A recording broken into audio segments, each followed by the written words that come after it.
Florida man gets a lengthy prison term for shooting himself. I guess that's what they mean when they say you are your own worst enemy. You can't get out of your own way. You are the only one stopping you.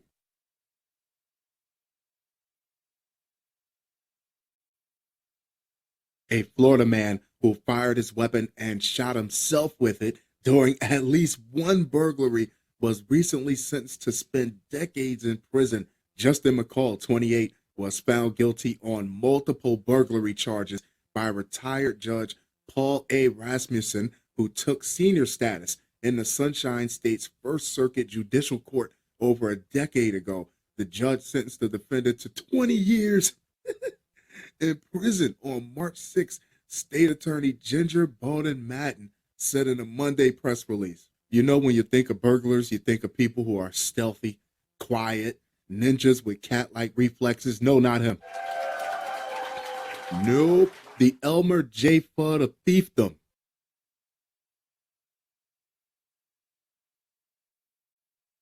McCall was charged with 13 separate crimes in relation to a series of automobile burglaries that occurred between late October 2022 and early January 2023, the state attorney's office said. It's a numbers game, baby. Only experienced burglars will understand. Yep. And when you find me an experienced burglar to explain it to me, maybe I'll understand because he's definitely not one of them.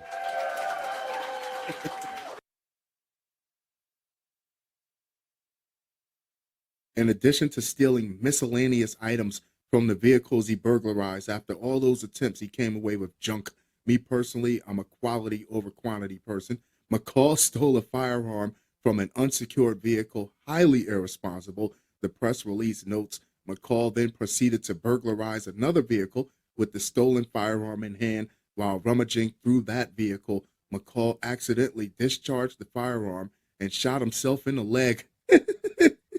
Which resulted in McCall pleading for help from the very person whose vehicle he had just burglarized. He's such an idiot, he probably thought somebody shot him before he realized he shot himself. And if you're the victim, how do you not sit on the porch with a cup of coffee and watch him squirm for another 20, 30 minutes before you call the cops?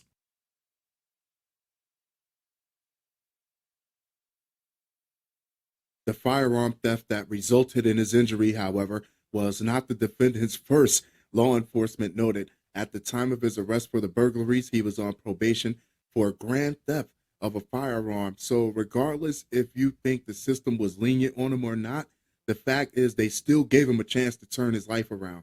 He was also out on bond for 2 additional burglaries when he fired the unlucky shot that finally found him out. The definition of insanity is doing the same thing over and over again and expecting different results. And as for the owners of those firearms that were found unsecured, they need fines or tickets or something because those guns could have made it to the hands of someone that actually used them to commit a violent crime.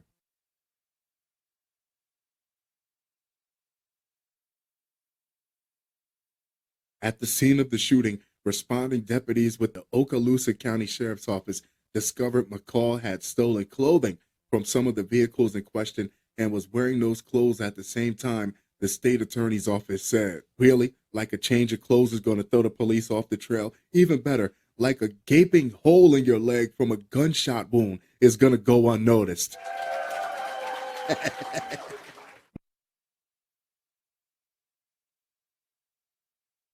McCall shot himself on January 4th, 2023. What a way to start your year, sir. He was found by OCSO deputies with a gunshot wound to the leg, the sheriff's office said. He was transported to a nearby hospital for treatment. An ensuing investigation conducted along with the Crestview Police Department found that the defendant had been captured by several home video surveillance cameras breaking into vehicles in the area. In a normal scenario outside of the guns, nobody really keeps anything of value in their car like that. What did he think he was going to find in there? Some Bitcoin?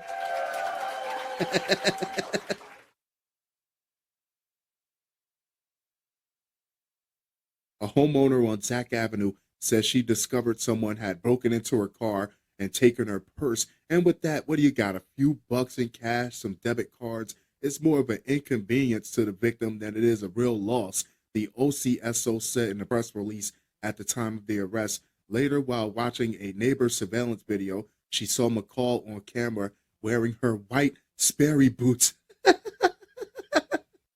which had been in her home's garage. I looked up pictures of white Sperry boots for women, and damn it, that's more embarrassing than the gunshot wound. Have you no shame, just seeking new lows?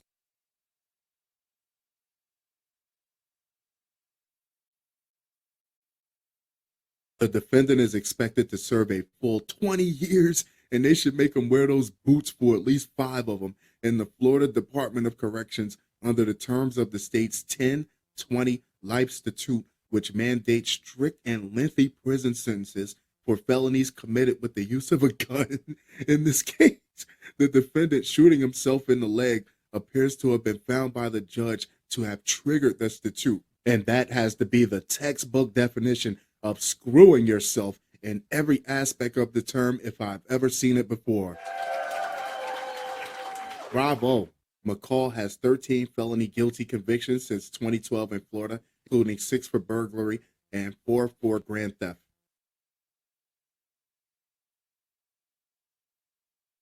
Barber accused of posing as officer to see Megan Thee Stallion at Final Four Fest post $20,000 bond. If you're 13 and older, the tickets only costed $8. $10 at the door. How close did you need to get? Talk about overstepping. A man accused of pretending to be a police officer to sneak into Friday's Final Four Fan Fest concert where Megan Thee Stallion headlined faced the judge on Monday. It only costed $10 at the door. It was free if you were a Capital One card holder. Trayvon Lil Darius Stevenson, that's his real name. Now I understand why. 28 was held in the Harris County Jail over the weekend after being charged with impersonating a public servant. Oh, the irony, how he impersonated the people hired to keep people like him out of there.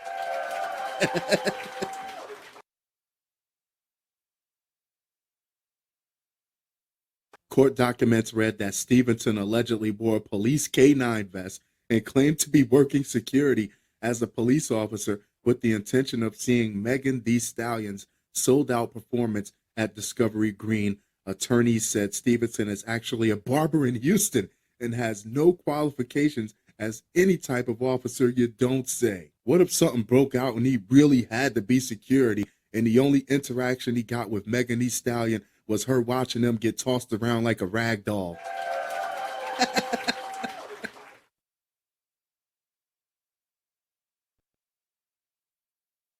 Although he was wearing a police K-9 vest, he reportedly did not have a dog with him, according to attorneys. All I keep thinking about is that stuffed Rottweiler on that episode of Martin. On Monday, the judge granted Stevenson, who has no previous record, a $20,000 bond. It only costed $10 to get in, bruh. Court records show Stevenson bonded out after his hearing. If he was willing to go that far, the least he could have done was borrow one of his friend's dogs. That way he wouldn't look like the only guard he knows are the ones that go on clippers.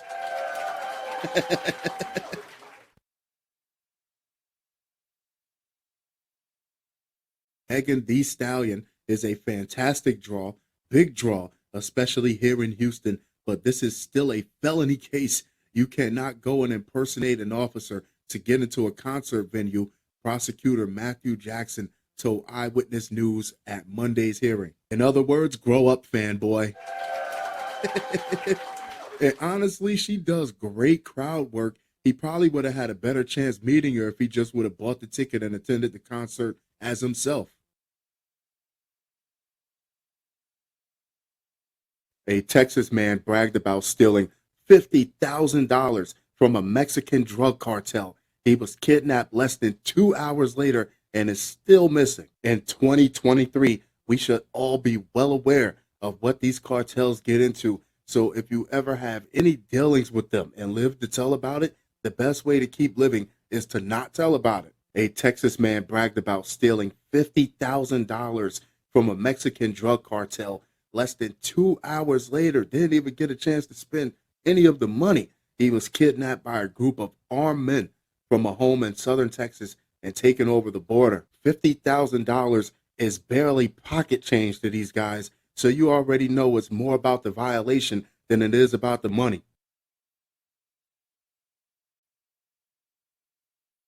The FBI says he's still missing, and we want to hope this guy comes out on the other end of this safe and sound. But it's a reality that we know how these cartels get down already. Witnesses overheard Eric Tadeo Ramirez bragging on a phone call to an unknown woman about stealing money from the Cartel del Noreste while he was at a house party in Laredo. You don't know how far these people reach extends. You don't know who's listening. A town close to the U.S. border with Mexico at about 11 p.m. on March 23rd, according to an affidavit reviewed by the Laredo Morning Times. I guess this is what it means when someone tells a person they can't keep their mouth shut to save their lives.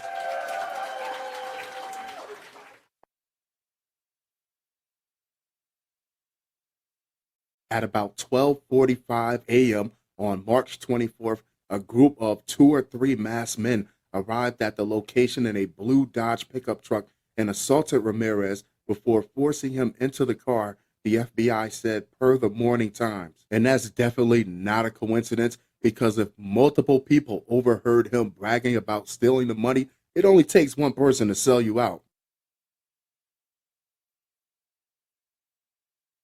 The car then crossed into Mexico about an hour later, with video footage showing a man with a bloody face trying to exit the passenger door of the vehicle while it was still in motion. He was pulled back inside the car. According to the affidavit, authorities determined that the car was registered to the mother of Jonathan Cabriales. He has since been arrested on the charge of kidnapping. According to the Morning Times, the car was parked outside of Cabriales' grandmother's house in Nuevo Laredo, which is over the border in Mexico. On the morning of March 24th, Cabriales is believed to have stayed at the property overnight. My guess is that they wanted Cabriales to do the driving because he had the legit paperwork and a legit registration, and they didn't need those type of problems moving back and forth across the border. Now, if he did know anything else, which I don't think he does, he's definitely not going to say anything. A day later, on March 25th, FBI agents spoke to 2 individuals at the address Ramirez was taken from, who said they witnessed Ramirez being kidnapped by 2 or 3 armed individuals, the Morning Times reported, citing court documents. On March 27th, U.S. Customs and Border Protection officers detained Cabriales after he crossed into the U.S. in the same Dodge pickup truck.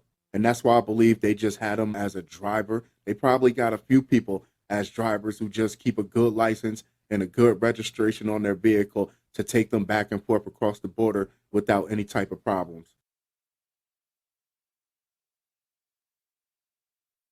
In a post-arrest interview, Cabriales admitted that he drove the vehicle into Mexico on March 24th with a kidnapped victim along with 3 other people. The Morning Times reported he said he was aware that Ramirez had stolen approximately $50,000 from the Cartel del Noreste. Per the affidavit, the Cartel del Noreste, which is an offshoot of the Los Zetas cartel, is considered to be one of the most powerful criminal organizations in Mexico. That means that everybody on both sides of the border know very well not to mess with those people or their money.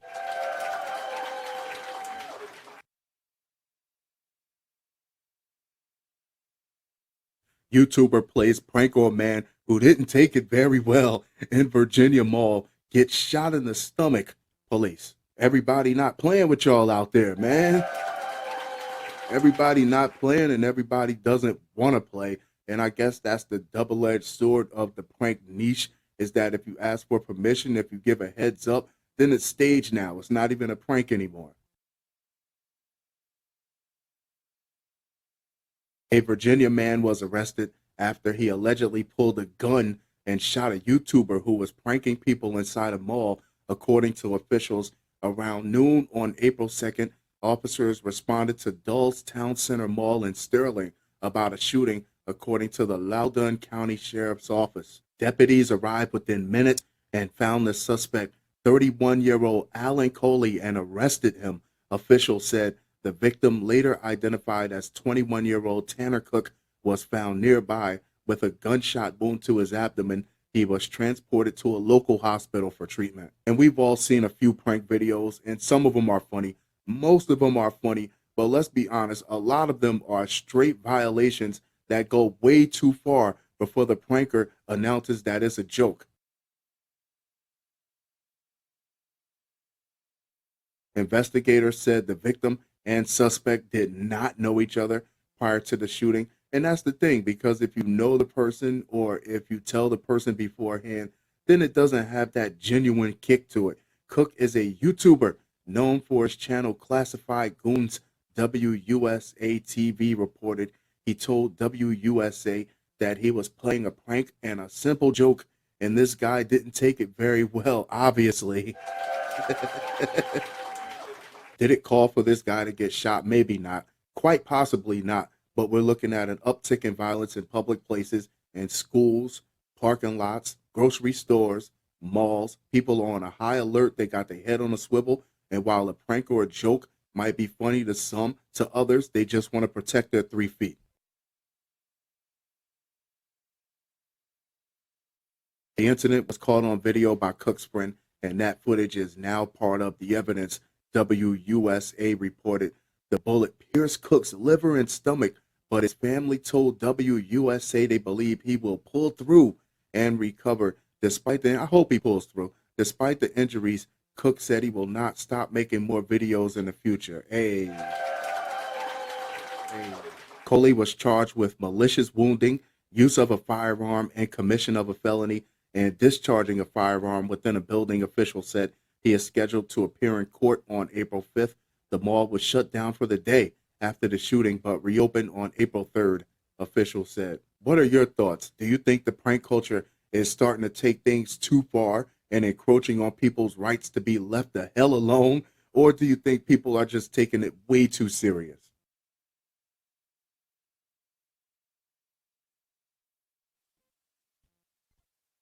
Florida man pulls out machete at a bar after request for another karaoke song denied, deputies say. How many times are you going to do Bohemian Rhapsody?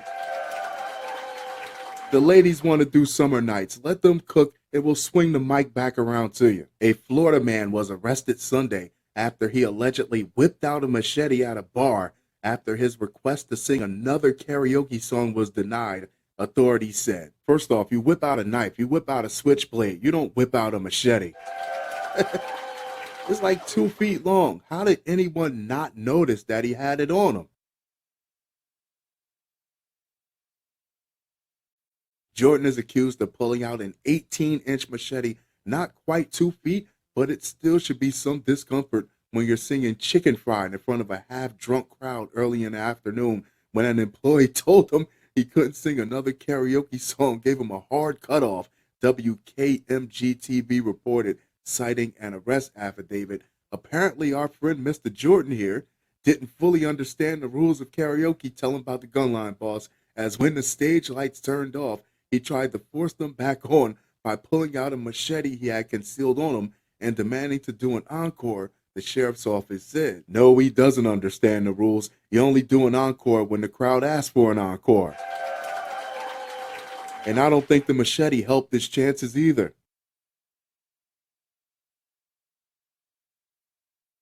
An employee at the bar convinced Jordan to peacefully hand over the machete, according to the affidavit. Responding deputies said they found Jordan with bloodshot and glassy eyes, smelling of alcohol, and having difficulty standing, really committed to the full karaoke experience. Jordan, who appeared extremely intoxicated, told deputies that he keeps the machete on him because he always needs to stay alert, head on a swivel, according to the sheriff's office. That's right, keep your head up and your eyes open because you never know when another machete-wielding karaoke singer might want to steal your song.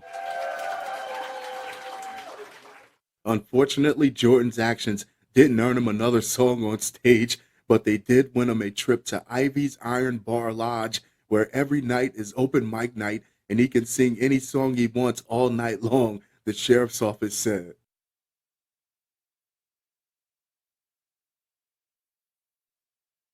Texas woman claims she blacked out fatally stabbed their fiance and then tried to stitch him up, police say. Oh, it's a love story, kids. Never go to bed angry at each other. What I don't understand is why no one ever blacks out and cooks a world class meal. No one ever blacks out and unifies the theories of quantum physics. Every time someone blacks out, it's always a murder scene or something horrific. A Texas woman allegedly stabbed her fiance to death before trying to stitch up his wounds when police arrived, according to authorities. Around 8:45 p.m. on March 20th, officers responded to a residence in Houston and found 25-year-old Liliana Cervantes attempting to sew up her injured fiance, the New York Post reported. I don't know if I buy that blackout story. I wasn't there, but I do know it's convenient because helping him is the difference between murder one and murder two. Paramedics arrived on the scene and pronounced the fiance, identified as 32-year-old Nathan Freeman, dead. Officials said when officers arrived at the residence, they learned Cervantes' 4-year-old child from a previous relationship and her 6-month-old daughter she shared with Freeman were both in the apartment at the time of the stabbing. On April 3rd, Cervantes was arrested and charged with Freeman's murder. Authorities said police have not revealed a motive for the stabbing. What could that motive possibly be? Because putting your hands on him is a bit much. Scratching or biting is a bit much. Superficial cuts or lacerations is definitely overboard, but stabbing your fiance to death in a fit of rage pushes beyond the limits of extreme. Tessa Freeman, Nathan's mother, talked to KTRK TV and said her son and Cervantes met 2 years ago through Facebook and later got engaged. She said, my husband and I went to visit them for Thanksgiving and they seemed perfectly happy. They seemed perfectly happy. We had dinner with their parents and it was great. Who knows how long things might have been going off the rails behind the scenes. Maybe she told him to act like he was happy at that Thanksgiving dinner. Put a smile on your face, damn it. You will not ruin this for me. Court documents state Cervantes told police she blacked out during the stabbing. KTRK reported she came to after having water splashed on her, but then blacked out a second time. She said the next thing she remembers is trying to stitch the complainant up and calling 911. KTRK reported police seized a butcher knife and another unspecified sharp object from the blood-stained apartment, court records stated. I'm still not sold on the blackout story because I'm well aware that the brain has a way of protecting itself from traumatic experience, whether it be forgetting altogether or just losing consciousness, blacking out. But this seems way too deliberate. She didn't stab him in his leg or his foot or his hand or his arm. No, she managed to catch him exactly where it mattered the most.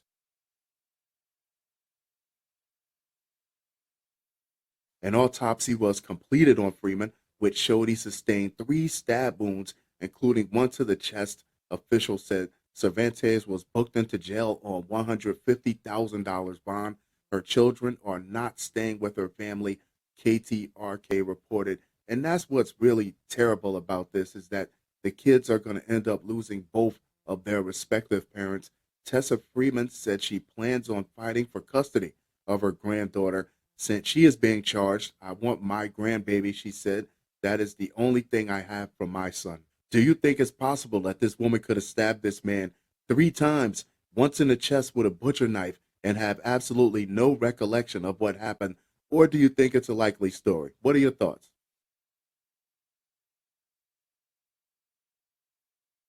Florida teacher fired after having students write obituaries ahead of active shooter drill. That has to be just about the dumbest idea I've ever heard of in my life. You basically told these kids they were all going to die in school. Why would I even show up to class after that? If you can't talk real to the students, then what's happening in this environment? In my mind, I've done nothing wrong, teacher Jeffrey Keene said. He's an idiot. Answering questions, raising awareness, sharing information. That's how you keep it real with the students. Having these kids write their own death notes is like you're mentally preparing them to die. And that's not keeping it real. That's to the extent of glorification. And he's trying to make it seem poetic. A Florida teacher was fired after he asked his class to write their own obituaries ahead of an active shooter drill on campus, an assignment which the Orange County School District called inappropriate, according to several news sites. Psychology teacher Jeffrey Keene, psychology, you should know better, told Fox 35 Orlando that he wanted to tie an upcoming active shooter drill at Dr. Phillips High School into a psychology lesson and came up with the bad idea, of having his 11th and 12th graders write their own obituaries. Oh, Mr. Doom and Gloom over here playing mind games with other people's kids. Write your own obituary. I want to hear these kids tell us how they're going to remember what they've learned. They're going to remember the drills. They're not going to panic, and they're going to give themselves every possible chance to come out of an active shooter situation alive and well. If they died 24 hours from now, what would they do differently than they did yesterday? I wouldn't have went to school. I definitely wouldn't have went to your class, and that's to get them to get rid of all the fluff and show them what's important in the world. Keen 63 explained to the news station, it wasn't to say you're going to die and let's stress you out, because saying that, yeah, it never makes people think about it, right? He added, noting that he put a disclaimer at the bottom of the lesson saying it was not meant to upset them. The fine print, because we all read the fine print. It's apparent he didn't run this past anybody else in the faculty, isn't it? Even the gym teacher, the janitor, would have told you that was a horrible idea.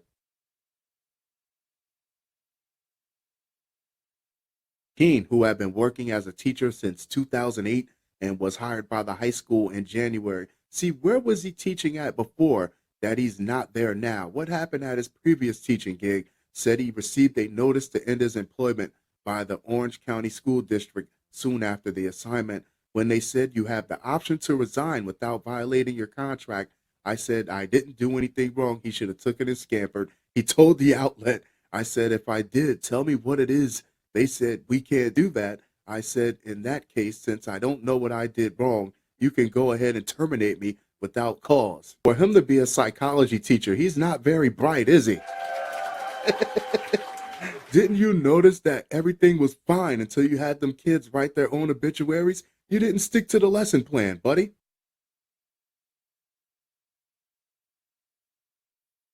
The Orange County School District released a statement per NBC News that said Dr. Phillips High School families were informed that a teacher gave an inappropriate assignment about school violence. Administration immediately investigated, and the probationary employee has been terminated. I didn't think I did anything incorrectly, Keene told NBC News. I know hindsight is 2020, but I honestly didn't think a 16, 17, 18-year-old would be offended or upset by talking about something we're already talking about. See, here's where you messed up at. You wasn't thinking.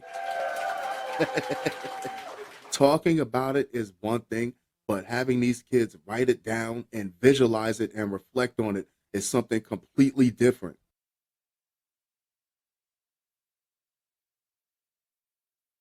Married dispatcher caught having multiple affairs as if one wasn't bad enough with officers. Oh, no love story tonight, kids. This is heartbreak at every turn. I'm pretty sure banging the cops isn't in her job description. You think she's at work saving lives. She's at work snatching souls. A married 911 dispatcher in Texas and 2 police officers are facing dismissal after it was found out she was sexting and engaging in affairs with multiple first responders within her county jurisdiction. The tweet for the past few days has been name a job where everyone is sleeping with each other, and silly me, I put the Navy. It's clearly law enforcement. We just had the scandal in Laverne, Tennessee, where Megan Hall was sleeping with multiple police officers. So the term public servant has multiple meanings and apparently has multiple partners also. Crystal Perez, who works for San Antonio's Bexar County Dispatch on night shift. Bexar County is where that girl burned her boyfriend's house down because his relative answered the phone and she thought he was cheating on her. Reportedly engaged in sexually charged communications with 7 law enforcement officers. Perez was caught by her husband, who not only uncovered the sexting scandals, but learned she had been sleeping with at least 2 of the county's lawmen. The sexting alone was the writing on the wall. That was trouble in paradise. But finding out she was sleeping with these guys, that was the honey pack on the tombstone.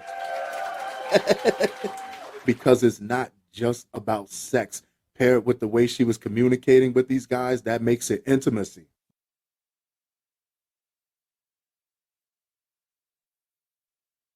Deputy Juan Leal has been placed on unpaid leave as a result of the affair. Messing up your money, lover boy, thinking with the wrong head, while Deputy Jason Jarvis is potentially facing a suspension of 30 days.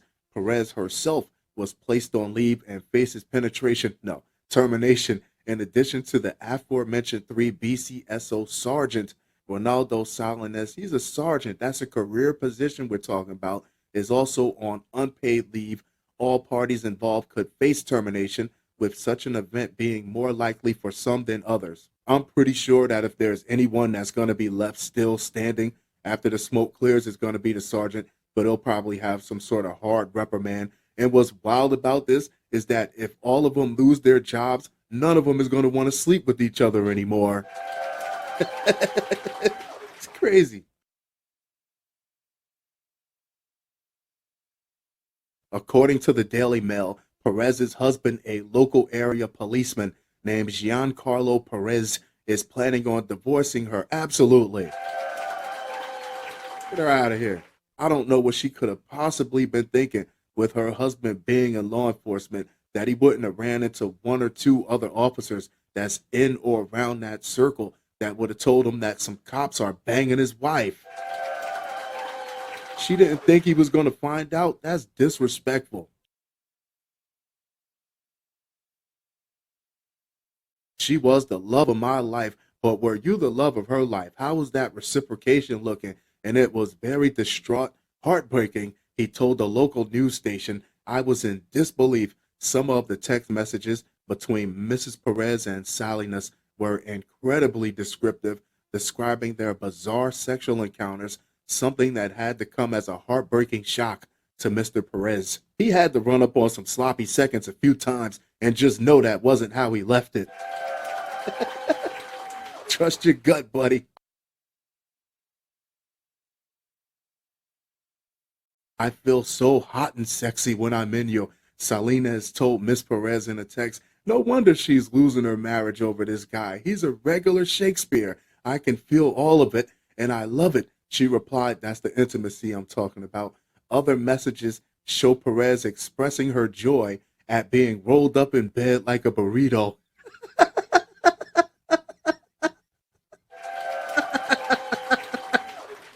I don't know what that is. That is incredibly ethnic. But Salinas was not the only man, of course. Leo also got his share of the married woman. I can't wait for us to be naked and us caressing each other and then kissing each other all over, Leo told her, and then I can lay on you and kiss you all over. Perez replied, it's like a bad novella. When did she have any time to do any work?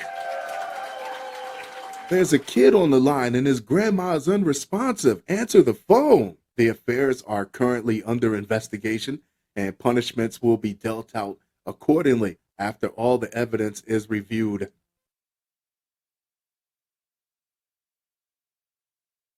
Sorry, I didn't mean to scare you. 78-year-old Missouri woman charged with robbing a bank using a note, and make it snappy, her stagecoach is double parked.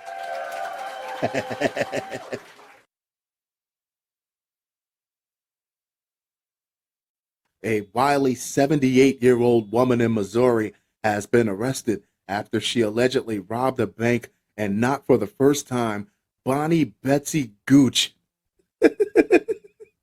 was taken into custody Wednesday afternoon and charged with 1 count of stealing or attempting to steal from a financial institution, records reviewed by Law and Crime show. According to the Pleasant Hill Police Department, Gooch was arrested. It's the name, okay? It's the name.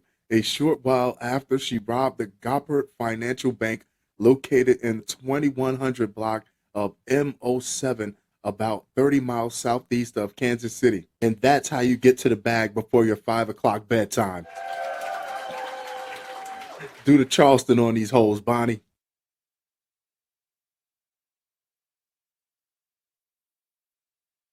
Witnesses told police that Gooch was wearing all gray clothing, a black N95 face mask, plastic gloves, and black sunglasses. I love her. Yes, dressed to work. When she entered the bank on the afternoon of April 5th, the Kansas City Star reported she then walked up to the counter and passed one of the tellers a note which reportedly read in part, I need 13,000 small bills, and ended with a surprising line, thank you, sorry, I didn't mean to scare you. Oh, on the contrary, Bonnie, nothing would scare me more than not knowing if there was a musket ball waiting for me on the other side of that note.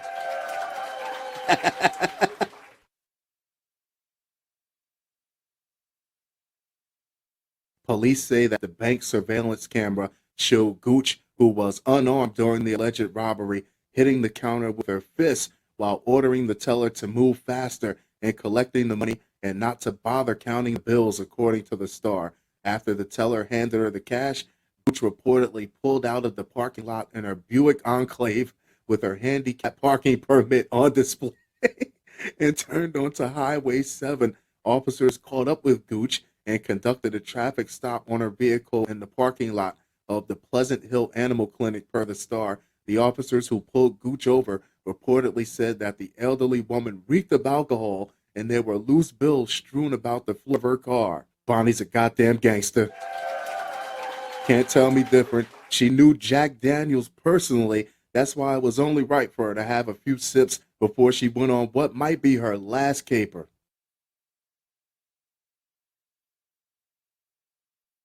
Pleasant Hill Police Chief Thomas said the ordeal was both tense and shocking. Well, she is very wily, Chief Wright told Kansas City, Missouri Fox affiliate WDAF TV. Obviously, it was a tense situation, but when the hands of an elderly woman came out of the car, and that is who was driving the suspect vehicle, it's a little shocking. Why were they so tense? What were they expecting? A scene from Heat? The 78-year-old woman.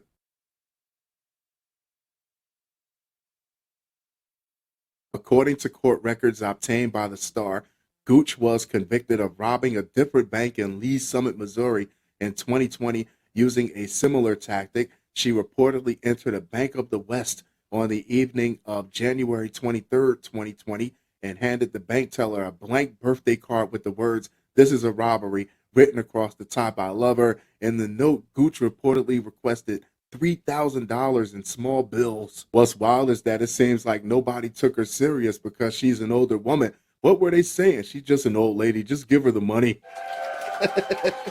They'll find her eventually. She'll probably forget she even got the money.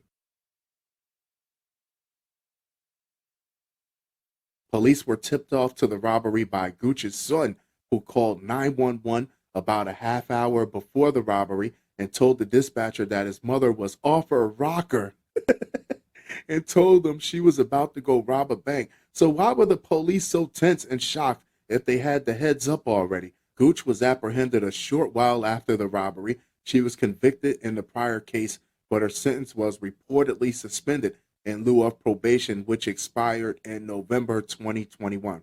I like this quote from Doris Lessing. The great secret that all old people share is that you really haven't changed in 70 or 80 years.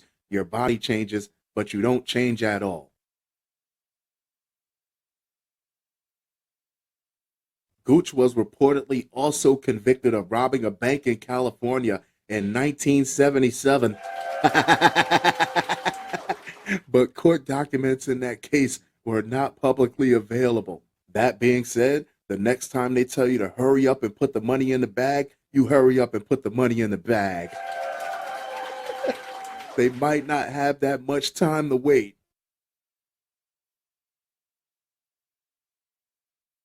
NYPD detectives boss terrorized her with dick pics and creepy come-ons. Lawsuit alleges. Is that a gun in your pocket or you happy to see me? When did law enforcement become such horn dogs?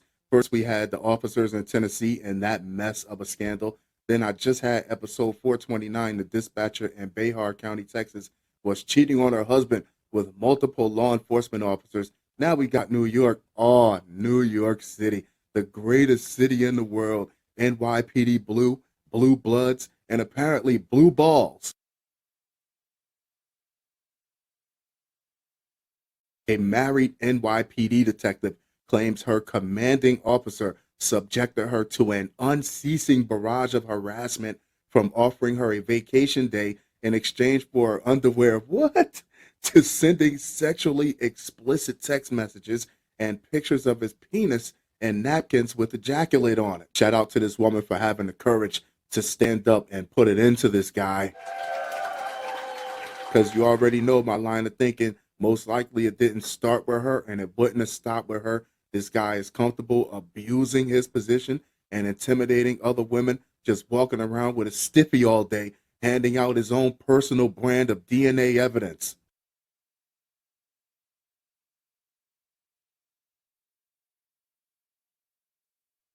The environment was so toxic, she feared for her family's safety, absolutely, according to a lawsuit filed Wednesday in New York State Supreme Court and obtained by the Daily Beast. Detective Michelle Almanzar says she was effectively forced to let Captain Brian Flynn's behavior continue because when she tried to get him to stop, not only did she suffer, but he would often take his frustration out on her work partner as well as her team. How did he make Captain being so stupid? She's a detective. Her mind is a very well oiled machine that wasn't going to stop running until she found a way to safely stick it to his silly ass. And I'm here for it. Almanzar, a 9-year veteran assigned to the 50th precinct in the Bronx, eventually became so anxious when she had to go near Flynn's office, which was directly in line with the restroom, that she refused to go alone. The suit alleges, damn, it's a lot worse than it sounds. Almanzar's attorney, Leslie Swartz, told the Daily Beast, believe me, I've seen the pictures. Oh, Christmas comes early because the only thing more embarrassing than the lawyer saying, I've seen the pictures, ilk, is going to be the jury taking one peek at his little birdie and convicting him faster than you could say chopped cheese.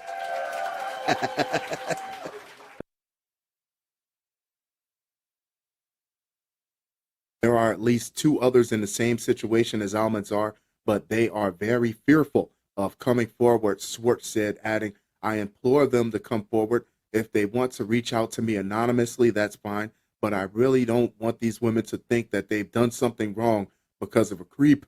Maybe Detective Almanzar's courage will empower these other women to step forward and get some closure, to get some retribution, because this just didn't start with him becoming a captain. You just don't roll over in the morning and pick out one woman and start sending her pictures. He's been doing this for a while.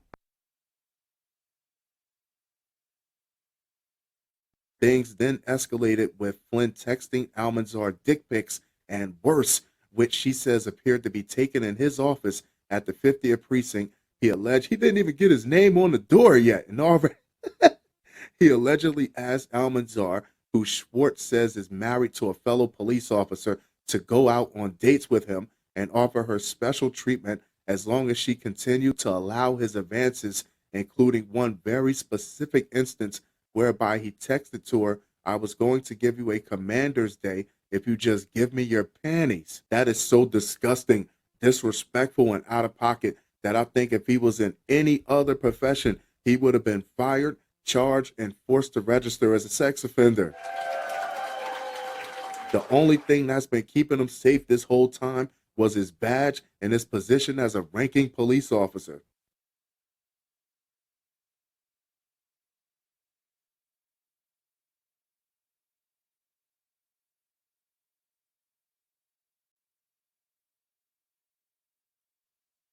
Plaintiff Almanzar did her best to ignore and or redirect his attention, but that only seemed to make him more aggressive toward her. The lawsuit states, is he going to fight any crime? He's just chasing women around the precinct all day. In response, Almanzar says in her complaint that she tried to block Flynn's number on her phone. However, he simply lashed out at her by making her needlessly redo reports she had filed and denying her request for time off. Almanzar alleges. So she says she would often permit him to send her sexually explicit texts for her career's sake. That has to be extremely disheartening and discouraging because this is not just a gig we're talking about here. Becoming a police detective is someone's dream job. And imagine you're on a path on your dream job and you get this jerk that doesn't even care about you advancing your career. He just wants to send you pictures all day. The harassment went on for a year and a half, according to Almanzar, who says she continually told Flynn that she was not interested in having a sexual relationship with him. At one point, according to Almanzar's lawsuit, an angry Flynn, in an attempt to show her who's boss, posted signs around the floor with pictures of a rat in a cop's uniform with Almanzar written on them. I don't know if that was some attempt to get other officers in the precinct to look at her in some sort of negative fashion. But to me, as a police captain, that makes him look childish and unprofessional. She attempted to get away from him and she wasn't permitted to because of whatever comments he made to other officers in the department about Almanzar. Yeah, he was kicking her back. And Schwartz told the Daily Beast he blocked it. Nobody would take her. The Bronx Warrant Division is not a piece of cake. She's a cop through and through. My client never had an affair, and never did anything except try to get him not to punish her. Clearly, he was singling her out. You can't tell me there wasn't other officers in that precinct that seen these events unfolding and was thinking to themselves, this guy's a nutcase. Since she accused Flynn of being a harasser, and I think the term harasser is putting it very mildly, Almanzar has been kept completely away from any investigation except to learn through the grapevine that defendant Captain Flynn was facing discipline for something completely unrelated to her complaints, her lawsuit states. That definitely sounds like he's part of some type of good old boys club, the same good old boys club that made him captain, and the same good old boys club that got him out of whatever precinct he came from before he faced some type of similar backlash. Almanzar's husband Flynn of being a harasser, and I think the term harasser has also had a rough go very mild in light of her situation, has been kept completely away from any investigation, and the talk except to learn through the grapevine January 9th, defendant Almanzar Flynn was facing discipline for something she would be suing unrelated to her complaints and her lawsuit states. Unnamed sergeant definitely sounds like he's part of some type of good old boys club. The same good old boys club that made him captain, but I can make you wish you good old boys club a day later got him out of whatever precinct he came from before he faced some type of similar backlash. To meet with them after the meeting, which Schwartz attended with her, Almanzar said she accused Flynn of being a harasser, and I think the term harasser yelled at her in front of very mildly. And that's a clear indication that everybody in that precinct knew exactly what that guy was doing to her. But instead of stepping in to help, they figured it was better her than them. Completely unrelated to her complaints, her lawsuit states. That definitely wouldn't just keep them happy. Now look, we are all under the microscope, the sergeant says. So what are you trying to say? Is her fault or something? According to Almanzar, who asked the officer, a mandated reporter under the law, why he never reported the harassment himself. We figured you liked it, the sergeant allegedly replied. The bar must be set very low. The ranks must be very thin in the NYPD to let these fools within your ranks. And then giving them positions of sergeant and captain, positions where you're supposed to go to them if something is wrong, but you can't because either they're the ones doing it or they're the ones turning a blind eye to it.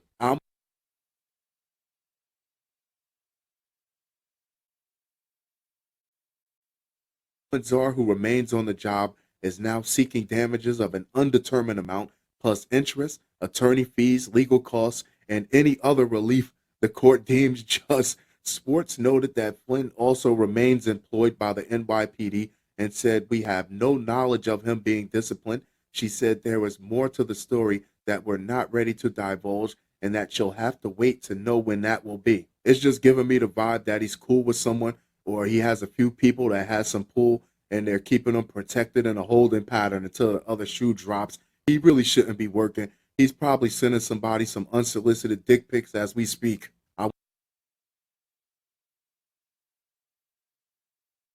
Want to see how this hits first? It's going to hit like a mule kick, and I can't wait to see the fallout. And what, if any, retribution will be aimed toward Almanzar, she said. So for now, there are things that will still be kept under wraps for safety purposes. My client did not want to sue, but nobody wanted to talk to us. They were too busy trying to keep their own jobs. Nobody wanted to deal with it. The new commissioner put out a whole booklet on how her department was supposed to deal with these sorts of complaints. Not one thing in that booklet was done. They knew exactly what was happening in that precinct. They didn't want to say anything because they wanted to protect their necks. And had they done anything in that booklet, that means they would have had to admit that someone was actually doing something wrong. That whole precinct needs to be flipped and bounced.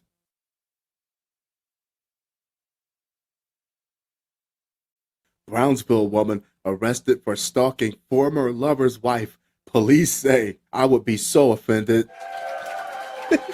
What, I'm not good enough to stalk? You break the chain of command and go straight for my main lady? A Brownsville woman admitted to having an affair with a married man and stalking his wife. Police said, you see how that sounds like it doesn't make any sense? That's because it doesn't. Just messy all across the board.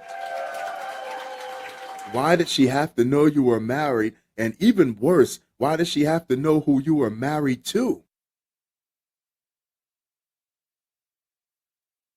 Viridiana Perez Garcia, 38, turned herself in on April 6 on an arrest warrant for stalking, according to a news release from the Brownsville Police Department. Perez told police she had an affair with a married man who broke up with her, just spilling all the beans. This is why you gotta mess with somebody who has nothing to gain by putting your business or their business out there. Take pride in discretion. She kept sending the man multiple text messages after the falling out, just making it hot, sending them stupid messages like, are we finished or are we done? In May of 2022, the man filed a report against Perez for harassment. The release stated Perez then began sending messages to the man's wife, oh God, and her family. Detectives on the case made contact with Perez and advised her that she needed to stop all communications with the victim and his family. Did she not consult her side chick handbook? Page 3, if for whatever reason you break up my happy marriage, we do not get to be together by default.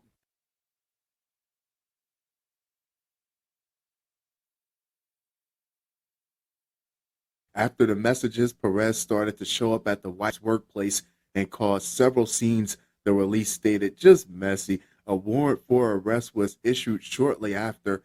Perez's bond was set at $5,000. Because let's be honest with each other, his marriage is just about done. How many of you think he's going to bail her out? Just something to keep him busy until the other shoe drops.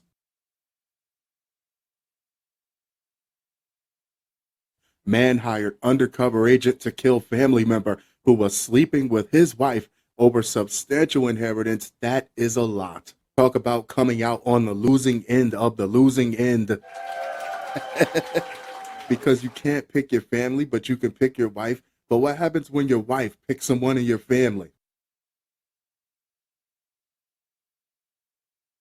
A 38-year-old man in Minnesota has been arrested for allegedly offering to pay a hitman $50,000 to kill a member of his family who was also having an affair with his wife. However, the murder for hire plot was foiled when the individual he tried to hire for the job turned out to be an undercover law enforcement agent.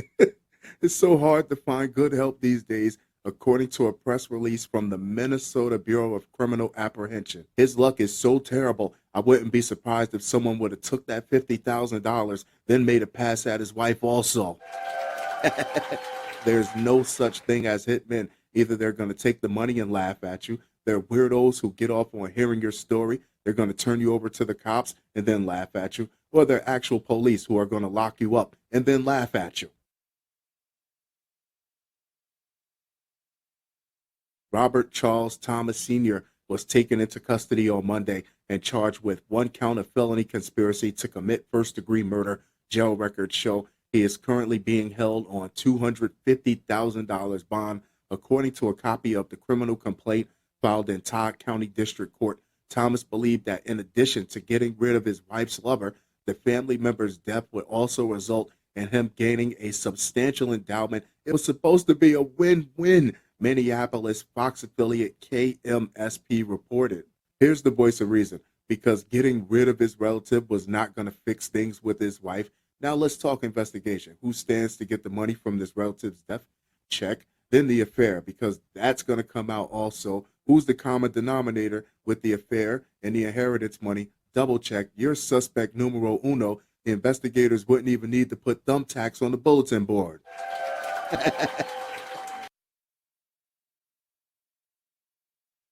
Thomas reportedly believed that he stood to inherit a substantial amount of money and property upon the family member's death. The document reportedly states another possible motive for the alleged murder for hire plot is that the targeted family member is currently romantically involved with Thomas's wife. Was he absolutely positive he was going to get this inheritance? Because if a family member is cramming your wife, they don't like you very much and they damn sure don't respect you. You do all that to find out they left everything to the dog. The investigation into Thomas reportedly began in March when an informant who was not named in court documents allegedly informed the Todd County Sheriff's Office that Thomas in 2021 had paid someone $10,000 to have the family member killed. According to the report, the informant said that in the summer of 2021, the hired hitman actually went into the family member's home but left without shooting anyone. Those are the weirdos that I'm talking about. They get off on this. He basically paid someone $10,000 to do cosplay, and when the fun was over, they went and told the cops on him.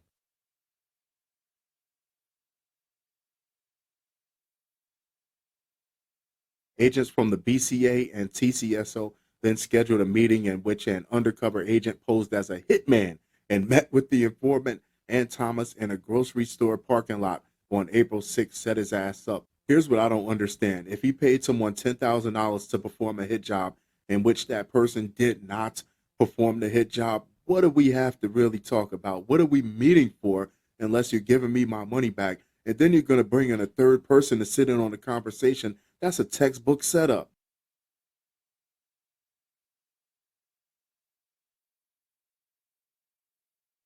Thomas and the undercover agent reportedly spoke to each other inside the undercover's vehicle for approximately an hour. The conversation, which was recorded, included Thomas stating he wanted the other man gone and providing, that's not going to save your marriage, buddy, and providing details about the family member's daily habits, standard travel routes, and descriptions of his vehicles.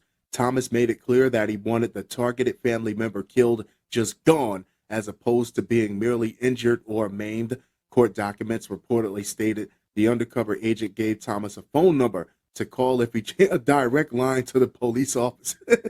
And he changed his mind about going through with it, as the assassination would happen early morning. If Thomas did not call it off, he would have a long Easter weekend to think about it. I don't know if it's standard operating procedure or if that's just how the chips fall during these investigations, but they always give the person multiple chances to back out. Investigators say Thomas allegedly confessed to having hired the hitman in 2021 and further agreed to pay whom he believed to be the new hitman, new and improved, $50,000, which would come in installments from the funds he stood to inherit in the event of the family member's death. Additionally, Thomas allegedly expressed regret about not killing the family member himself. How many of you think his relative is going to leave his estate to a goldfish or something? How are you going to pay the hitman? This might have been a blessing in disguise, because the alternative would have been being in debt to a killer.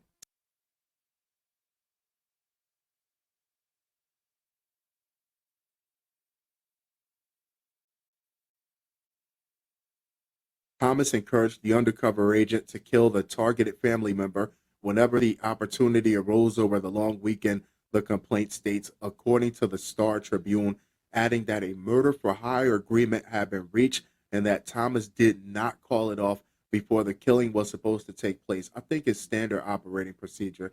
After he was arrested at his place of employment, authorities reportedly said Thomas largely acknowledged that all of the events stated in the court documents did in fact take place as described per the Tribune. He's tired. There's no fight left. If convicted, Thomas faces up to 20 years in prison. Honestly, he could have just confronted that relative and beat that family member's ass. What are your thoughts? Do you think he did it for the money, the inheritance, or to save his marriage, or a little bit of both?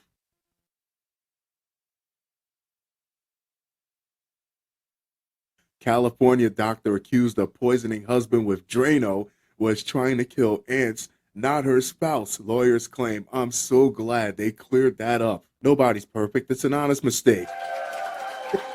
Happens to me all the time. If I'm that prosecutor, I'm going to buy me a brand new suit, tailor made, because when I send her up the river, I want to look good for the media.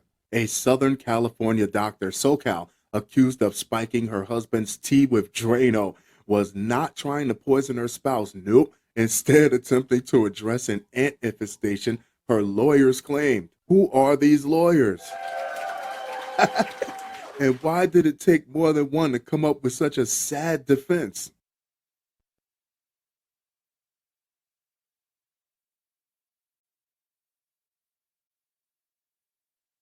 Chen's suspicions, you're supposed to be beyond the point of suspicions, buddy, of poisoning around March and April of last year led him to set up cameras in the kitchen to attempt to catch you in the act, according to the restraining order documents. But Yu's lawyers, Scott Simmons and David Dworakowski, are claiming that Yu was trying to address an ant infestation and that accusations of poisoning her husband, along with video footage that claims to show Yu pouring liquid cleaner into a cup, are false and misrepresented. As a defense attorney, how can you possibly take that position? We don't even know if drain cleaner is effective against ants or any other bugs for that matter. But we do know for a fact it's very harmful against humans.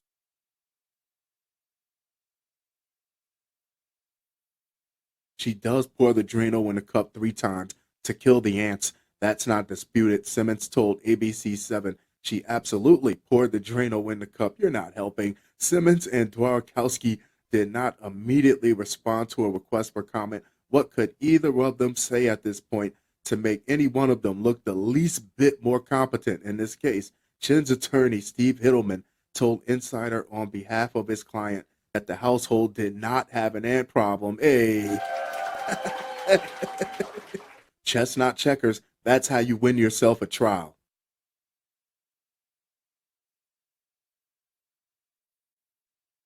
This is the first time he's even heard of using Drano in a cup that somebody was drinking from to somehow keep ants away from someone.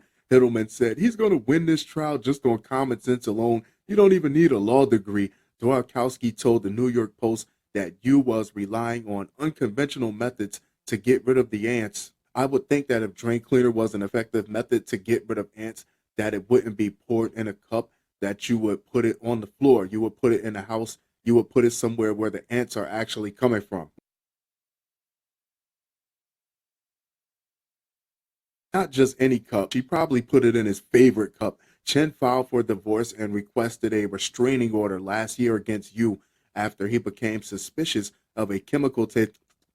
That's not lemon, baby. In his hot tea around March and April of last year, court documents stated. According to the documents, Chen, who is a radiologist, visited a doctor to examine symptoms he began to develop and learned he had 2 stomach ulcers, gastritis, and esophagitis. Drain cleaner is so strong it clears pipes, metal, and plastic, so she knew what it would do to someone's esophagus or stomach lining.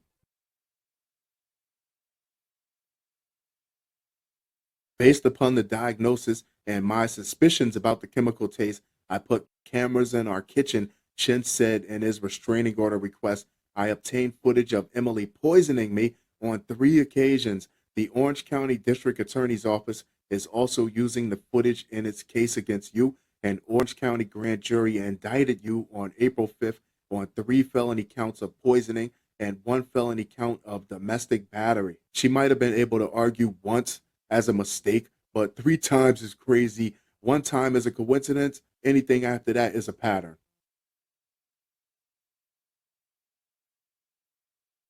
on July 11th, July 18th, and July 25th, 2022. Why 7-day periods? That's weird by itself. Video captured Yue Yu pouring a substance out of a bottle of liquid drain cleaner into her husband's tea that was left on the counter. The DA's office said in a news release of a statement. Simmons told ABC7 that Yu was set up by her husband by putting spy cameras or hidden cameras in the kitchen to catch her pouring liquid drainer. Then he claimed he was poisoned, he said. She's already in a bad spot, and her defense attorneys are not helping at all. Basically, he just told them that if it wasn't for those cameras, she would have got away with killing him.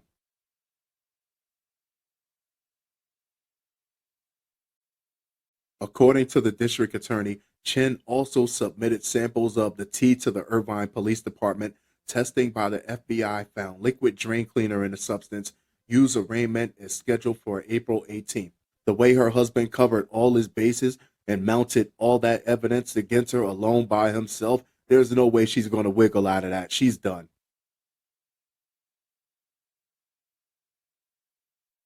A 16-year-old boy rang the wrong doorbell when picking up his siblings, so the homeowner shot him in the head, cops say. What we do know is the homeowner was an 80-year-old white man that shot this 16-year-old black kid.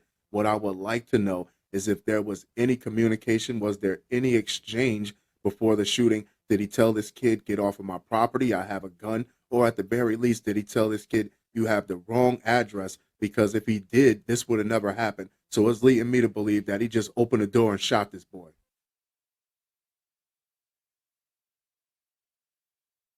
A black high school senior in Missouri was shot after he mistakenly rang the doorbell of a home a street away from his intended destination, authorities said. According to Kansas City Police, on April 16th, Ralph Yarl, 16, went to a residence on Northeast 115th Street to pick up his younger siblings around 10:30 p.m. The teenager intended to go to Northeast 115th Terrace, the New York Post reported, citing Yarl's aunt, Faith Spoonmore. A little bit about Ralph Yarl. He was invited to the Missouri Scholars Academy, which is for academically gifted students, the top of the top. He takes mostly college-level courses in school with a high GPA. This is not a kid that's out in the middle of the night jiggling door handles, looking to do burglaries and home invasions. He just rang the wrong doorbell, that's it.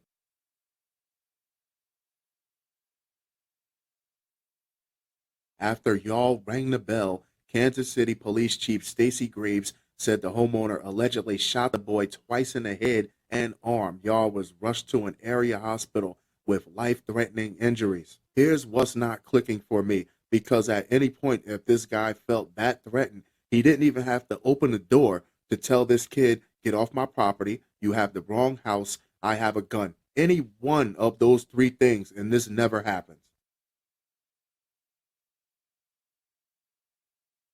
We recognize the frustration this can cause with the entire criminal justice process. There was a mob outside of his house. We just want you to come outside. That's all. Graves said, adding, as soon as the case is complete, it will be presented to the Clay County prosecutors for their review. I'm just about expecting stand your ground to at least come up or to be mentioned in this case, because Missouri does have stand your ground law, but they're going to have a hell of a time trying to prove it, because this kid wasn't threatening or trying to burglarize this guy in any type of way. He just shot him for no reason. Kansas City Mayor Quentin Lucas noted police were giving their full attention to the case.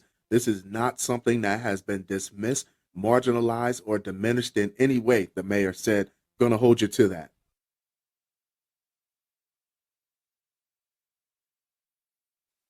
A San Antonio woman refused to have a baby with her boyfriend, as is very much her right to do so. So he went on a robbery spree and then murdered her, cops say. Wasn't I just saying you can't saddle a woman down with a baby as a way to tie her down in a relationship? It's sad she had to lose her life because she practiced good discretion. This guy is not fit to be a person, let alone a father. A Texas man was previously arrested on 2 robbery charges, and now he is linked to the murder of his girlfriend, according to authorities. Court documents state Adam Bird, 23, has been accused of shooting and killing his girlfriend Jade Alyssa Alvarez, 22, on April 6, just 5 days after he allegedly committed 2 aggravated robberies, KSAT reported. Yeah, Dad of the Year. First off, this guy's an idiot. What do you expect this woman to be, barefoot and pregnant, waiting for you to come home after a long day of robbing and stealing? That's how you were going to support the family?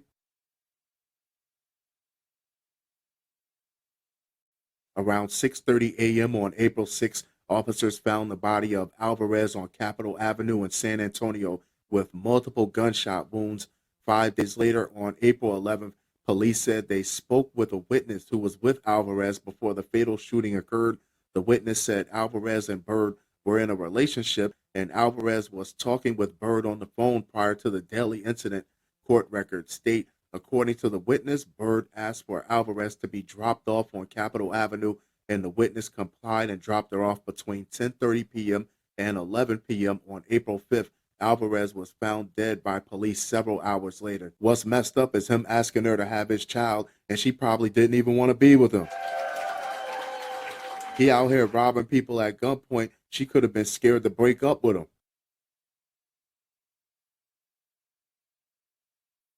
The witness identified Byrd, who had an active arrest warrant for the aggravated robbery, from a photo provided by police. Detectives questioned Byrd about the homicide investigation when he was brought in for the robbery warrant, which is when he allegedly admitted to killing Alvarez after she told him she didn't want to have a baby with him.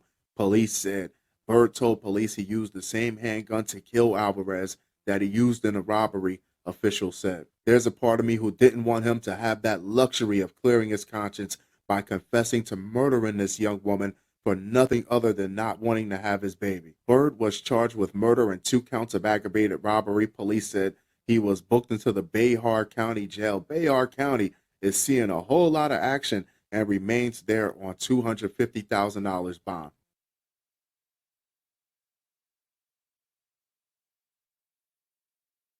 Mississippi man hides gun in Taco Bell quesadilla during traffic stop. This is why you got to take handfuls and handfuls and handfuls of that sauce. Cover up the contraband.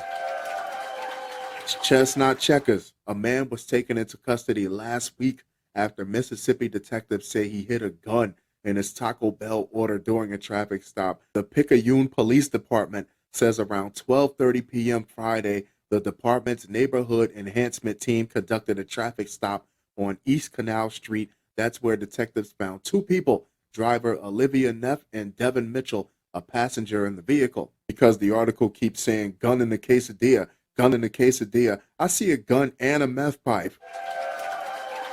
Am I tripping? Is that part of the original order?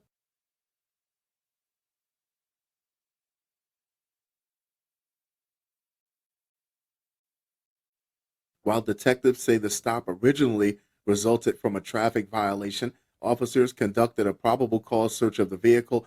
Police later found distributable amounts of methamphetamine and liquid heroin, along with drug paraphernalia. But it doesn't say the paraphernalia was inside the quesadilla. However, one other item was found during the search. No mobile order needed. Detectives say Mitchell tried to hide his gun inside a folded quesadilla concealed in a Taco Bell bag. Depending on some folks' opinions, they might have needed a hazmat team to search the Taco Bell order, but that still wasn't going to stop them from finding a gun, stupid.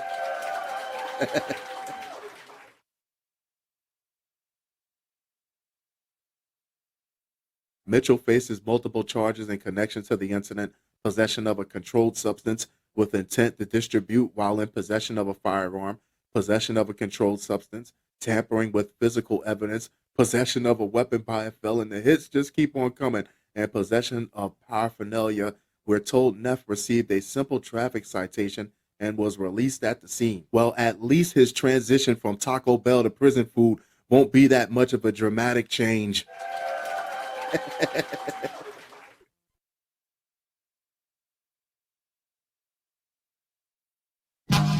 April 17th, 2023, Halfcast 432, episode 432, let's go. Of course, I have a few things to share with you guys. An evening of reflection.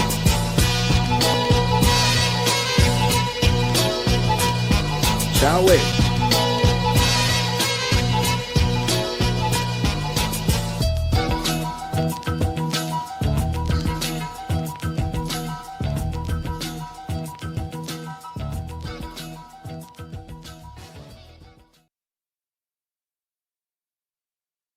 Washington inmate on the loose after impersonating cellmate set for release. You had one job. Last month, we had the two Virginia inmates that tunneled their way out of the jail, walked out, and went to IHOP.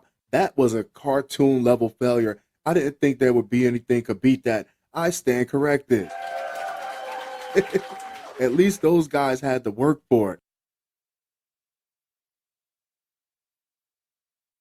An inmate in Washington state is on the loose Wednesday after he was mistakenly released from jail by impersonating his cellmate who was set to be released, authorities said. Oh, make no mistake about it, this was a huge blunder because it's not like you can call someone's name, they grab their stuff, and they just walk out of the door. Just like there's a process for coming in, there's a process for going out.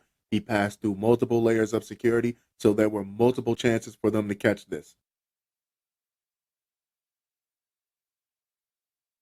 Brian Roman, 26, and his two cellmates were asleep in their shared cell when a corrections officer called for the inmate who was supposed to be released on Monday, the Cowlitz County Sheriff's Office said. When the officer called the name of the other inmate, Roman identified himself as that person, the I am him moment when preparation meets opportunity, and went with the officer to be processed out of custody.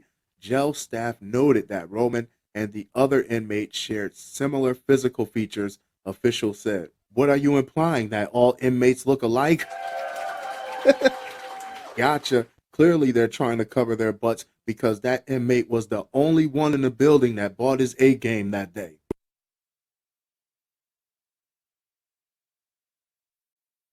Woman received property belonging to the other inmate and signed paperwork by forging that inmate's name as he was being released, according to the sheriff's office. Among the property Roman was said to have received were the inmate's clothing, keys and wallet, which contained identification and a debit card. By default, you might as well let him go now.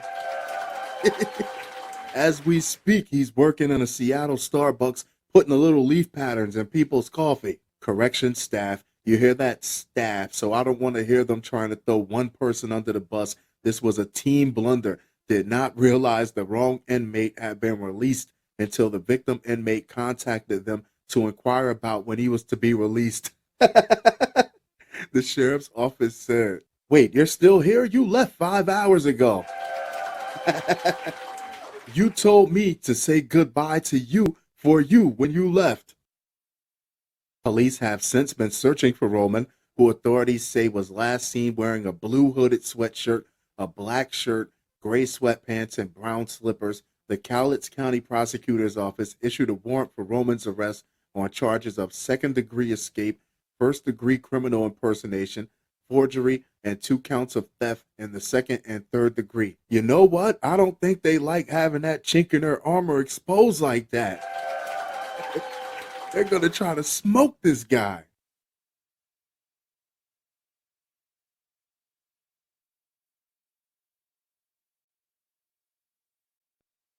A California woman invited a man out on a late night lobster fishing trip. Sounds romantic, right? Then he drowned after he was shot and dumped in the ocean. That's how Fredo went out. I'm not going out like Fredo. The simple question is to save your life. I don't know anything about lobster. Why you want me to come lobster fishing with you in the middle of the night?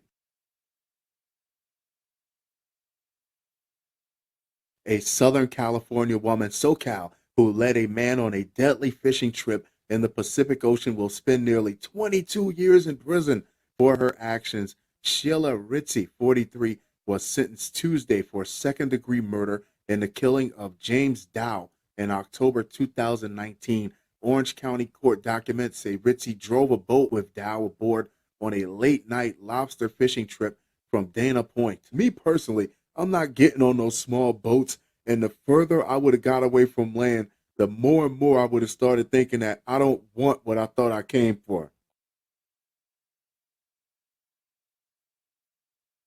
Wang Zuan Lei also was on board. Yeah, that's not weird at all. an unexpected third party based on evidence presented at Ritze's trial last year. Dow owed Lay at least $30,000. She set him up. The Orange County Register indicated it was money from drug trafficking.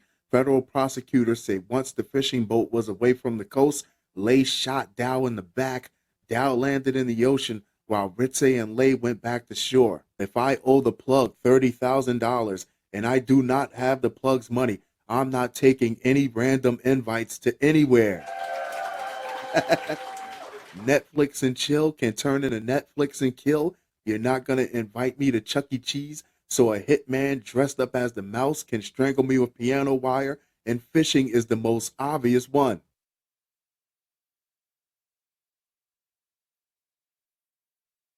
Dow's body was found the next day a few miles down the Pacific coast.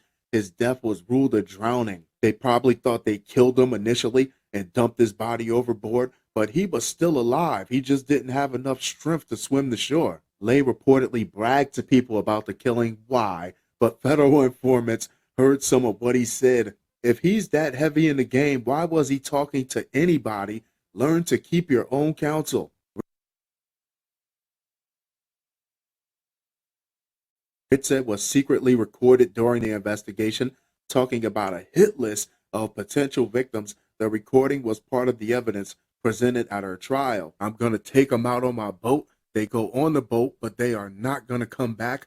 Ritze said, why are they confiding in complete and total strangers like this is something to talk about? She indicated other people would do the killing. That's right. Paint the picture. So I get that he had to use the woman as bait to get this guy to come along on the boat, because if he would have asked him personally, he knows he owes him money. There's no way he would have agreed to come along on this boat trip. But she's no help either.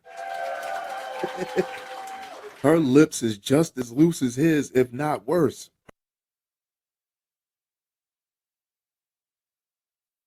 Prosecutors say Ritze eventually lied to federal investigators about what happened to Dow. What did she tell him? That he accidentally slipped and fell in the water, then a shark shot him in the back? KTTV reports Lay was convicted of first-degree murder in December 2021. He awaits sentencing in July and is likely to receive life in prison. The murder trial was held in federal court because the crime occurred offshore. Georgia woman accused of murdering cheating live-in boyfriend, burying body with brother's help. Oh, it's a love story, kids. High hopes. She wanted so much more for that man than to see him living the lifestyle of a heathen. We should all strive to find someone that wholesome. The heartbreak of disappointment. A Georgia woman was arrested in connection with the 2019 shooting death of her boyfriend, who she believed was cheating on her. Authorities said Newarker Adrian Hurt, 45, was arrested in Atlanta on April 20th and held without bond in Clayton on charges of malice murder, possession of a firearm during the commission of a crime, tampering with evidence, and concealing the death of another person, the Atlanta Journal-Constitution reported. Whatever happened to talking these things through in a relationship? How am I supposed to know you want to murder me if you don't communicate with me? I mean, I might lie, but then there's the chance that I won't.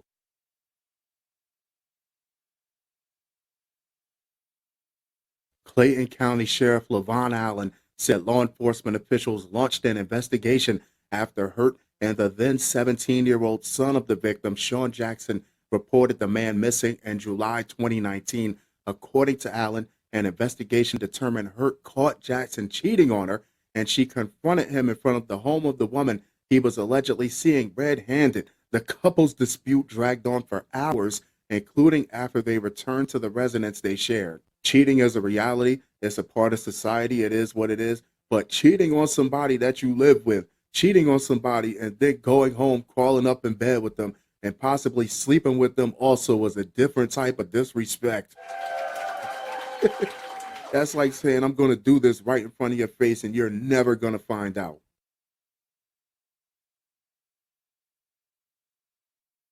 The following morning, Allen said Hurt woke up the son and claimed that the teenager's father had left during the night. See, this is why they say hurt people hurt people. That's her way of putting a crappy alibi together. Gonna wake that boy up and tell him his father left, throwing strays, shrapnel, collateral damage, just oozing toxicity. 3 weeks after the alleged incident, Jackson's body was located in Jefferson County, Alabama, in a shallow grave. He had been shot 3 times in the head, and investigators believe he died while asleep. Don't go to bed angry at each other. When they said they had been arguing for hours at the top of the article, I already knew this was something that she was not willing to let go easily. My spidey sense would have been tingling all night. I don't know how he fell asleep in that house.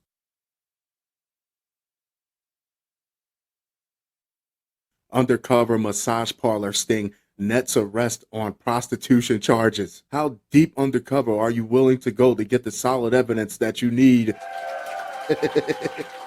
Do you go full happy ending, or do you hit the lapel, the eagle has landed before you become part of the problem? A tip, excuse me, about suspicious activity at a massage parlor prompted an investigation that led to an undercover operation that resulted in an arrest, according to the Morgan City Police Department. Police say Yu Fang, 47, of Morgan City was arrested on Thursday, April 20th on charges of prostitution, solicitation, promoting prostitution, and prostitution by massage. I don't know, prostitution by massage sounds kind of sketchy. What if you're only rubbing someone's shoulder and they become hyper-stimulated and just want to give you a few bucks after for a job well done?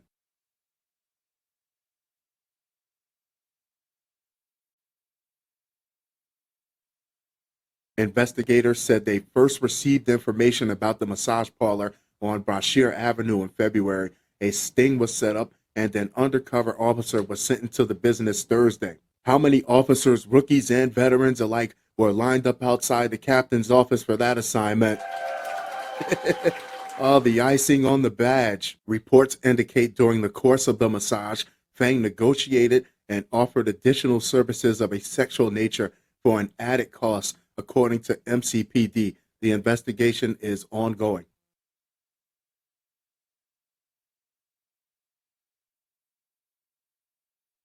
South Carolina man cocks gun to ruin the mood after hearing ex-wife have sex. What a miserable human being. Remember, you used to be in the driver's seat? You used to take her for a spin every once in a while. Buddy is over there redlining the engine every chance he gets. Things are not the same. A South Carolina man who still shares a home with his ex-wife, allegedly cocked his gun Friday to ruin the mood after hearing her having sex with her boyfriend in a nearby bedroom, officials said. This is beyond messy, because why were they still under the same roof with each other? It was only a matter of time before one of them began to poke at the new boundaries of them not being together anymore.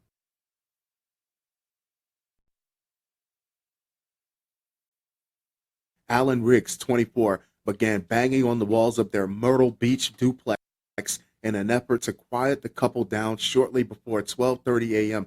An incident report obtained by the Smoking Gun shows Riggs and the woman are ex-spouses for approximately 2 years and lived together, cops said. How many of you think they were still sleeping together long after the breakup? Listening to seismic activity happening in the next room over, knocking your wedding pictures off the wall.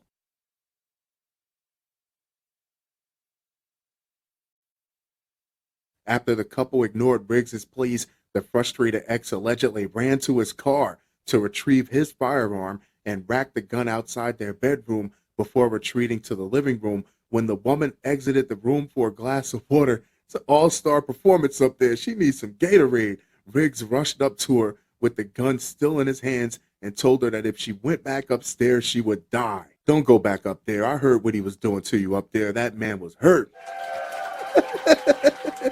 Meanwhile, homeboy upstairs with the royal honey prepping for round two. It's going to be a long night.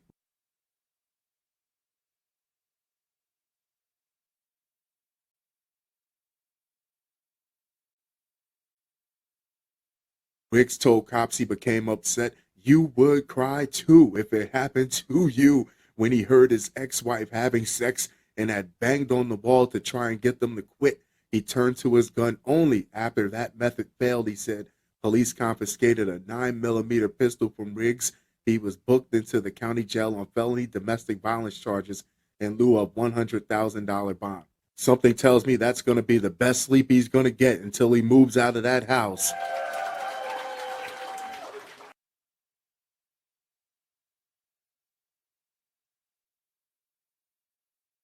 Drug dealer steals 60 pounds of meth from cops during failed drug sting, and the dish ran away with the spoon.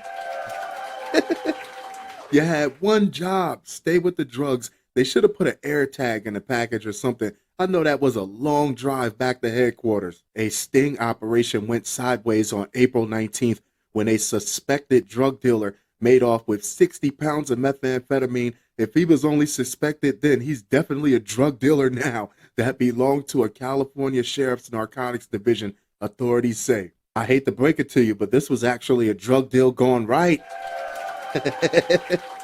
What criminal sticks around for coffee and conversation after a dope deal?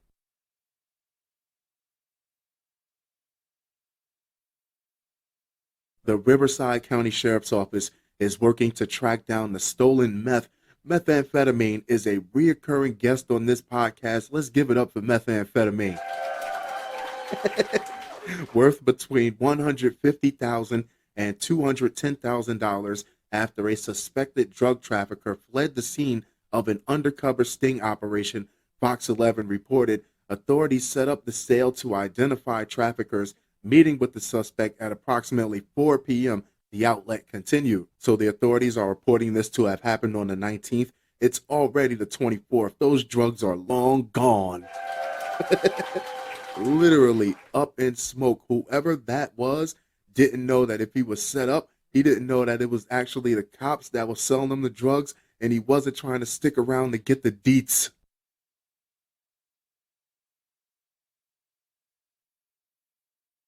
During the operation, undercover deputies met with a suspect who wanted to purchase 27 kilos of methamphetamine. After the transaction, the suspect drove away, and deputies from the gang task force attempted a vehicle stop. The suspect failed to yield, and a pursuit was initiated due to the high speeds and suspect's disregard for public safety. Deputies lost sight of the vehicle. A press release from the sheriff's office stated, a very sad press release. What a shock. A criminal broke the law trying to get away from the cops.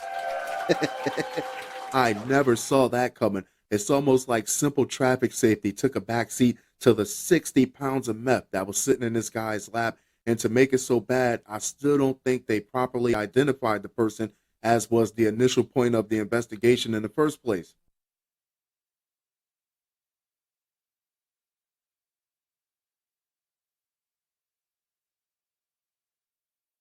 Drug suspect had $245,000 in cash and a toolbox of gold and silver coins, Florida cops say. What, did he rob Captain Jack Sparrow?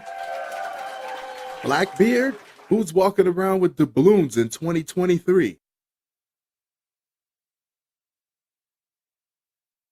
A man suspected of drug trafficking had $245,476 in cash lying around his Florida home, just laying around, when sheriff's deputies arrived, along with a toolbox of gold and silver coins. According to the St. Lucie County Sheriff's Office, the cash was in small and large bills and was so plentiful that the suspect had it stored in cooking pots, plastic shopping bags, and carry-on bags, photos show. The article didn't give me the guy's name, which was driving me nuts, but I did find it on the St. Lucie County Sheriff's Office Facebook page. He's 46-year-old convicted felon conquistador Herbert Ray, and with a name like Conquistador, I can understand the gold and silver coins now. It's an inheritance from a time long forgotten.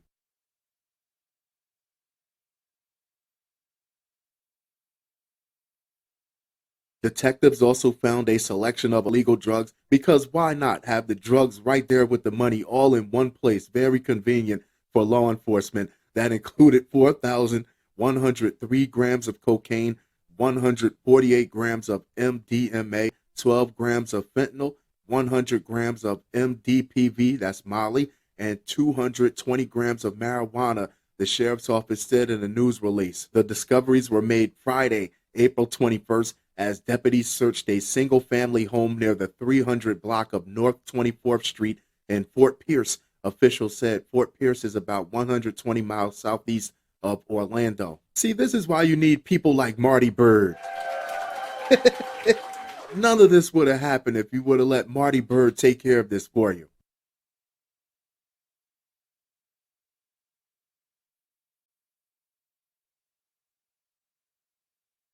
During the search, detectives also seized a 2020 Dodge Charger 392 Scat Pack valued at more than $52,000, an AK-47, Mini Draco, 44 Magnum revolver, 9mm Canic pistol, Ruger 9mm pistol, Maverick 12-gauge shotgun, Smith & Wesson AR-15 rifle, and a Zastava SKS rifle, the sheriff's office said. Sheesh, y'all suspected him of selling drugs. Y'all sure he wasn't selling guns too? One-stop shop. I'm your pusher man.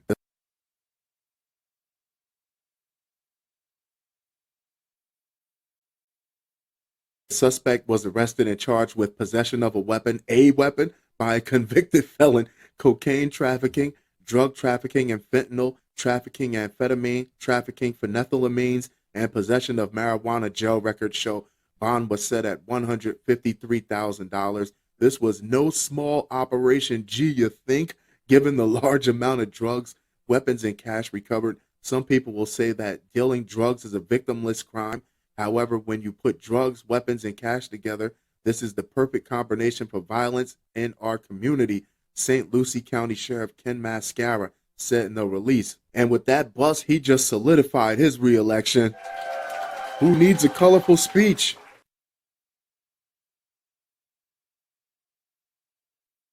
Friday's arrest is one of the biggest in the last decade, I bet, and it is a big win for our agency and our community. Investigators did not offer details on the gold and silver coins, including the number found and their value. How many of you think we'll never see or hear from those gold and silver coins again? They're as good as gone.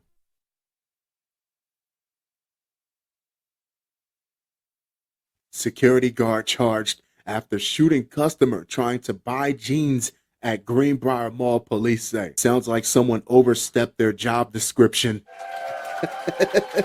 All I can picture is someone who's dressed like a cop, walks like a cop, talks like a cop, but is not a cop. Paul Blart would be ashamed of you. A security guard is now facing charges in connection to a shooting at the Greenbrier Mall in Southwest Atlanta.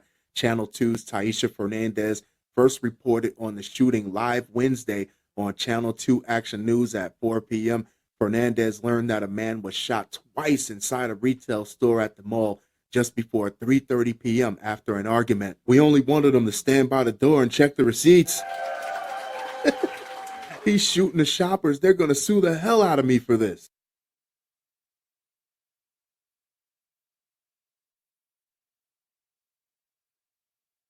On Thursday, police announced they have charged the guard, identified as 27-year-old Daquan Carter, with aggravated assault and theft by receiving charges. Investigators spoke with the store owner and an employee about the event leading up to the shooting. It was crazy, man. The victim entered the store to purchase a pair of jeans.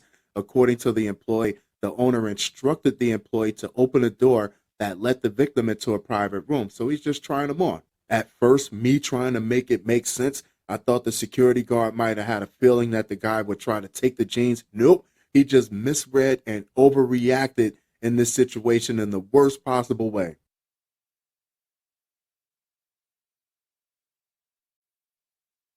When the employee started to open the door, the owner said the victim pushed on the door to make it open faster, which is extremely rude and definitely uncalled for. Carter told the victim not to push on the door, and the two began arguing, according to the incident report. I don't think the security guard was wrong for checking that shopper's behavior toward the employee into the store overall, because that's what a security guard is supposed to do. But you shot this guy, man.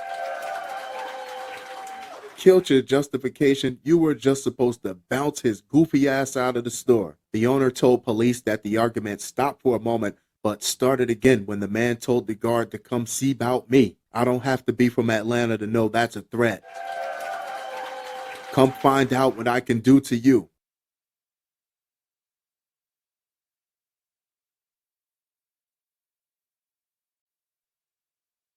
That is when the owner and employee said Carter shot the victim.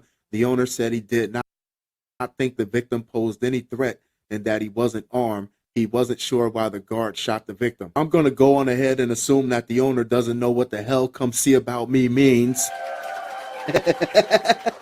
Let's play devil's advocate because just because the guy didn't have a gun on him doesn't mean he didn't have one, period. Police also learned the gun used in the shooting had been reported stolen out of DeKalb County. Oh, that doesn't help at all. Carter remains in the Fulton County Jail. Something made that security guard take this threat seriously. What do? Do you brush it off and be a professional to keep your job, or do you move in the best interest of your personal safety? What do you think?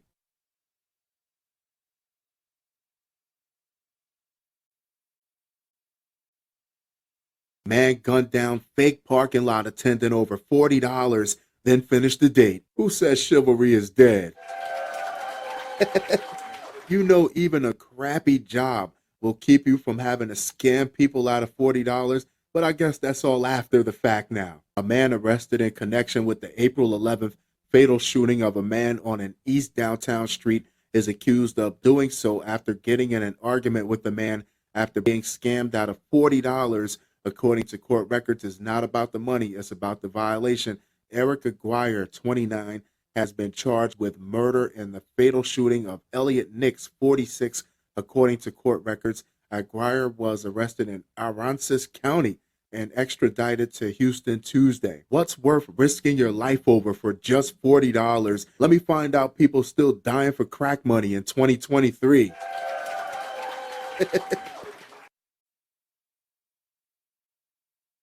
New court filings showed that Aguirre allegedly shot Nix after Nix told him he owed $40 for two parked cars in a lot by a restaurant.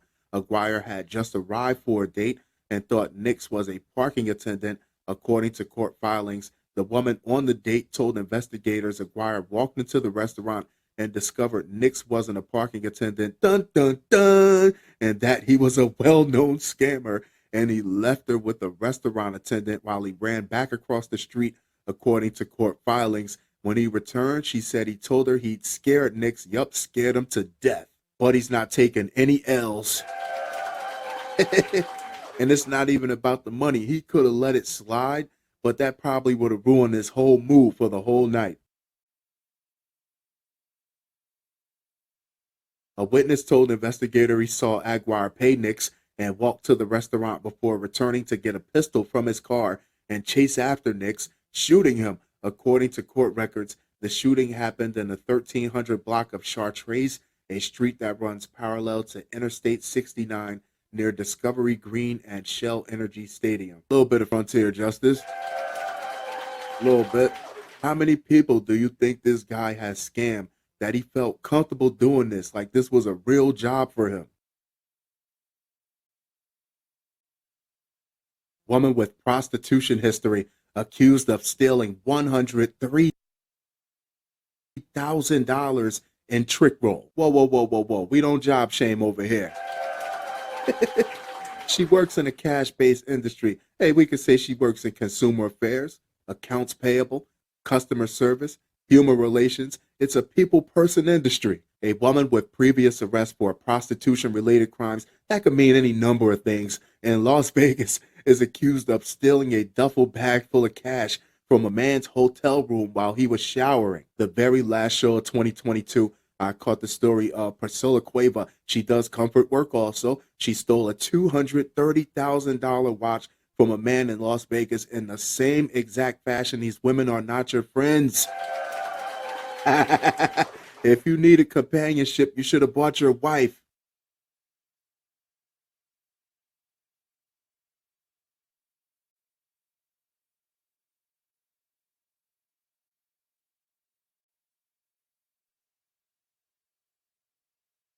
The man whose name was redacted in the arrest report had won much of the money while gambling on a boxing match Saturday, April 8th, and was carrying the cash around in a black duffel bag when he met Savannah Cisneros. There's no way I would have been walking around with all that money. It's no secret what's in that duffel bag. The only way I would have had that bag on my person is if I was getting in the plane and leaving immediately after. Do not stop at no hotels. Do not pass go. Go directly home. She was introduced to the victim by another man who had befriended the victim while watching the boxing match at the MGM Grand Las Vegas. Oh, they set him up. Eventually, Cisneros and the victim made their way over to the Tropicana Hotel and got a hotel room. How many of you think this guy was set up and they were watching him from the very, very beginning? A gun isn't the only way to get robbed. They put a loaded sweetheart in his face and he gave it all up. According to court documents, Cisneros, who was arrested on April 26, is facing a felony charge of grand larceny valued at more than $100,000. Police were able to identify Cisneros as a suspect because she gave her phone number to the victim. What a professional. Because if you're ever back in Vegas and you need somebody to steal all your money again, make sure you call me.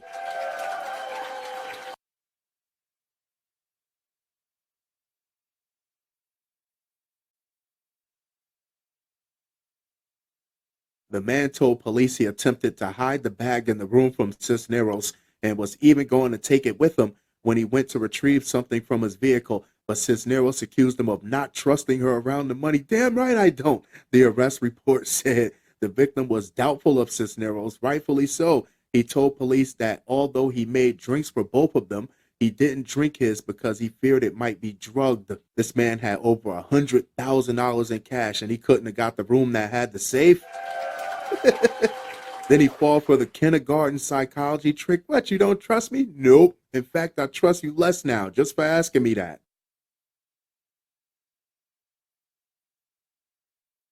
While in the shower, the victim said he heard his duffel bag being moved and hastily got out of the shower and fell. Then heard the door to his room closing, the report stated.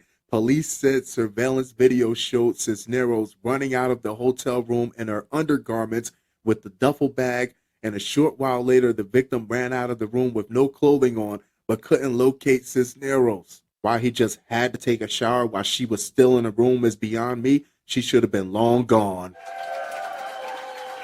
This ain't the first time she's done this, but it's definitely the easiest. Additional surveillance video showed a woman identified as Cisneros running in the back parking lot and going over a wall, hitting fences on them, leading to a parking lot for an apartment complex, police reported. We can't forget that most of these people are not from Vegas. They do not know the area at all. I wouldn't be surprised if she suggested the Tropicana for that very reason. I wouldn't even put it past her to have known somebody in that apartment complex.